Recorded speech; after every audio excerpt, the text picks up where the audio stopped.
విదేశాల్లో చదవాలనుకుంటున్నారా? అయితే విదేశ్ కన్సల్ట్ ని సంప్రదించండి. టెక్నాలజీ రంగంలోనే ప్రపంచంలోనే టాప్ దేశం తైవాన్. కానీ ఆ దేశంలో మానవ సంబంధాలు రోజు రోజుకి దిగజారిపోతున్నాయి. ఉదాహరణకు ఇటీవలే అక్కడ కోర్టులో ఓ విచిత్ర కేసు వచ్చింది. 2 పిల్లలున్న ఓ వ్యక్తి తనకు భార్య వేధింపుల నుంచి కాపాడమని కోర్టును వేడుకున్నాడు. ఆమె తనతో శృంగారం చేసేందుకు కనీసం మాట్లాడేందుకు కూడా డబ్బులు అడుగుతోంది అని. అలాంటి భార్య నుంచి విముక్తి కోసం విడాకులు ప్రసాదించమని బోరున విలపించాడు. కానీ అతని భార్య మాత్రం విడాకులు కుదరదని వాదించింది. 2014లో హావో అనే వ్యక్తి జుయాన్ అనే యువతిని పెళ్లి చేసుకున్నాడు. వివాహం జరిగిన 3 ఏళ్లలో వారిద్దరికి 2 పిల్లలు కూడా పుట్టారు. అయితే హావో బరువు పెరిగిపోవడంతో అతడిని జుయాన్ ఇష్టపడేది కాదు. దీంతో హావో ఆమె వద్దకు వెళ్తే నిరాకరించేది. చివరికి నెలకు ఒకసారి మాత్రమే అని చెప్పింది. ఆ కాస్త కూడా 2 ఏళ్ల తరువాత 2019లో పూర్తిగా మానేసింది. ఇక తనకు అతనితో శృంగారం చేయడం కుదరదని చెప్పింది. ఈ కారణంగా ఇద్దరి మధ్య గొడవలు జరిగేవి.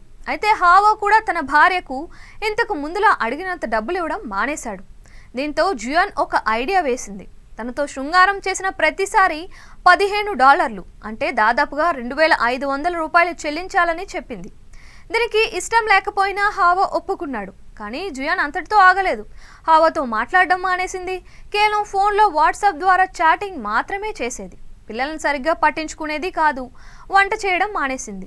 ఇంట్లో తనతో ఏం మాట్లాడాలన్నా ప్రతిసారి $15 చెల్లించాలని కండిషన్ పెట్టింది. లేదా ప్రతిరోజు భోజనంతో పాటు అన్నీ కావాలి అంటే ప్రతిరోజు $60 చెల్లించాలని షరతు విధించింది.